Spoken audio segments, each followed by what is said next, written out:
بسم اللہ الرحمن الرحیم 14 چینل کی طرف سے میں ہوں چمن علی خان۔ آج میں آپ کو میاں والی کی تاریخ کے ایک انتہائی دلچسپ، منفرد اور سبق آموز واقعے کی جانب متوجہ کرنا چاہتا ہوں۔ اس واقعے کا براہ راست تعلق نواب آف کالاباغ ملک امیر محمد سے۔ نواب آف کالاباغ ملک امیر محمد کے دور کی بات ہے کہ میاں والی کے مشہور گاؤں ڈھیر سید امید علی شاہ کے والی اور سربراہ کی حیثیت رکھنے والے پیر سید عبدالستار شاہ مرحوم، جو کہ اپنے زمانے کے ہی نہیں بلکہ آج بھی پیر سید عبدالستار شاہ ایک انتہائی مشہور و معروف ہستی کی حیثیت رکھتے ہیں۔ اگرچہ وہ اس دار فانی سے کوچ کر چکے ہیں، لیکن اس کے باوجود آج بھی ضلع میاں والی میں ان کے عقیدت مندوں کی ان گنت تعداد موجود ہے۔ پیر سید عبدالستار شاہ مرحوم ایک بہت بڑے زمیندار ہونے کے باوجود انتہائی سادہ زندگی بسر کرنے والی روحانی شخصیت تھے۔ انہیں شہرت کا، نمود و نمائش کا کسی قسم کا کوئی شوق نہ تھا۔ ہوا یوں کہ پیر سید عبدالستار شاہ مرحوم کو ایک کام کے سلسلہ میں نواب آف کالاباغ کی رہائش گاہ پہ جانے کی ضرورت محسوس ہوئی۔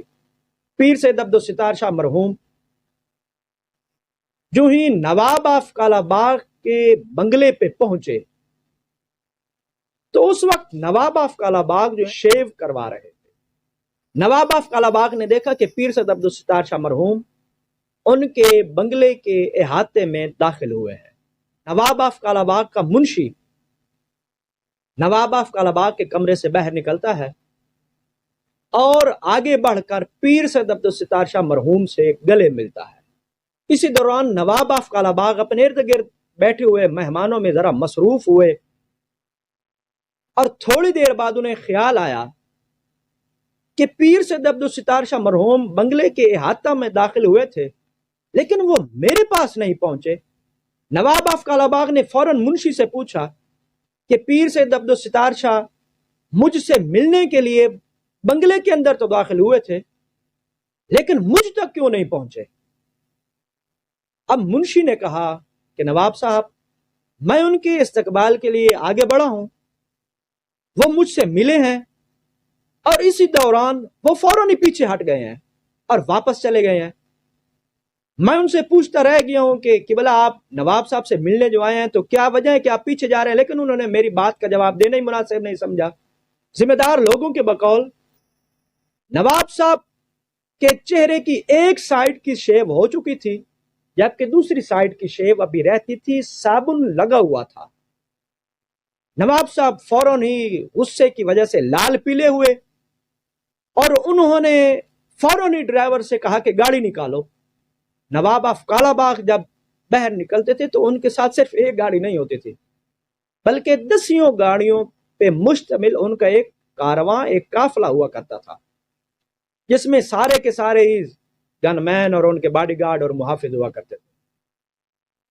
اب نواب صاحب جو ہے وہ فوری طور پر خود گاڑی ڈرائیو کر رہے ہیں اور ان کے پیچھے بہت سی گاڑیاں، بلکہ گاڑیوں کی ایک لمبی قطار وہ کالا باغ اڈے پہ آئے اور انہوں نے خود گاڑی سے اتر کر وہاں کے لوگوں سے پوچھا کہ کالا باغ سے میاں والی جو گاڑی جاتی ہے وہ گاڑی کی طرح ہے۔ انہیں بتایا گیا کہ جی تھوڑی ہی دیر ہوئی ہے اور وہ گاڑی یہاں اڈے سے نکل چکی ہے۔ اب نواب صاحب وہی حالت کہ ایک سائیڈ کی شیو ہوئی ہوئی، ایک سائیڈ کی شیو رہتی ہے، صابن لگا ہوا ہے، گاڑی وہ خود ڈرائیو کر رہے ہیں اور پورے کالا باغ میں ایک ہلچل سی مچ گئی کہ نواب صاحب خود گاڑی ڈرائیو کر رہے ہیں اور اس حالت میں، اس کنڈیشن میں اللہ جانے کون سی ایمرجنسی ہے۔ اب نواب صاحب نے گاڑی دوڑا دی اسی بس کی جانب، اسی گاڑی کی جانب کہ جو پبلک بس تھی، پبلک ٹرانسپورٹ تھی، کالا باغ سے وہ میاں والی جایا کرتی تھی۔ راستے میں ڈھیر امید علی شاہ کا سٹاپ آتا تھا۔ اب جب انہوں نے گاڑی کا تعاقب کیا تو وہ جو بس تھی وہ بس ماڑی انڈس کے قریب تھی۔ نواب صاحب جو ہیں وہ اپنی گاڑی کو بس کے آگے لے کے آئے۔ اب جو ہی گاڑی انہوں نے آگے کی اور بس کے سامنے کھڑی کی تو ظاہر ہے کہ بس کا ڈرائیور بھی اور بس کی سواریاں وہ سارے پریشان۔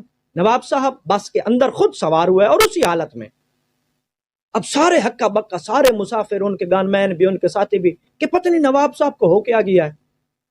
اب جب انہوں نے بس کے اندر اچھی طرح غور سے دیکھا تو ان کی نظر پڑی کہ پیر سید عبدالستار شاہ سامنے والی سیٹ پہ پیشانی ٹکائے، یوں اس طرح سے پیشانی ٹکا کے بیٹھے ہوئے۔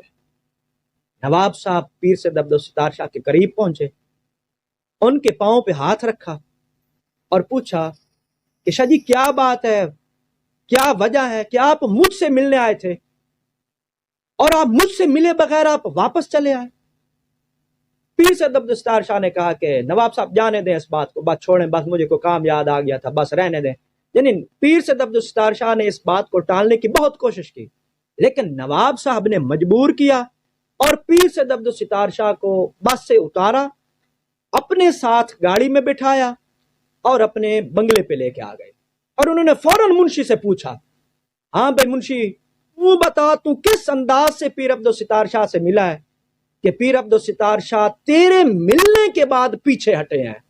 پہلے تو وہ میرے پاس آ رہے تھے، اس کا مطلب ہے تیرے ملنے میں کوئی کمی تھی، تیرے ملنے کا انداز ایسا تھا کہ جو پیر عبدالستار شاہ کو پسند نہیں آیا۔ اس وقت منشی کی ٹانگیں کانپنے لگ گئیں۔ نواب آف کالا باغ فوراً حقیقت کو بھانپ گئے اور انہوں نے اس وقت کہا کہ اچھا، اس کا مطلب ہے منشی، جب تو پیر عبدالستار شاہ سے ملا ہے تو ملتے ہوئے تو نے ان سے ایسے ڈیلنگ کی ہے کہ جیسے گویا تو ان کی تلاشی لے رہا ہو۔ بس نواب آف کالا باغ کا اسی نتیجے پہ پہنچنا تھا۔ نواب آف کالا باغ کو اپنے مہمان کی، پیر عبدالستار شاہ جیسی ہستی کی تضحیک برداشت نہ ہوئی۔ انہوں نے ساتھ والے محافظ سے بندوق چھینی اور اپنے منشی کو فائر مارنا چاہا۔ پیر عبدالستار شاہ نے نواب آف کالا باغ سے بندوق چھینی اور وہ بندوق زمین پر دے ماری اور کہا، یاد رکھو نواب آف کالا باغ، اگر مالک اپنے کتے کی تربیت اچھی کرے تو کبھی بھی اس کا کتا اپنے مالک کے مہمانوں کی تضحیک نہیں کرتا اور اس کے مہمانوں کی توہین نہیں کرتا۔ کہا اگر تو نے تربیت اچھی کی ہوتی تو کبھی بھی منشی مجھے اس انداز سے ڈیل نہ کرتا۔ اس واقعے سے جو نتیجہ سامنے آیا وہ یہ ہے کہ آپ سینئر ہیں، آپ افسر ہیں، آپ زمیندار ہیں، آپ جو کچھ بھی ہیں، آپ اپنی متحتی میں، اپنی سرپرستی میں کام کرنے والوں کی ایسی تربیت کریں کہ جو آپ کے اچھے مربی ہونے کی دلیل بن سکے۔ والسلام علیکم ورحمۃ اللہ وبرکاتہ۔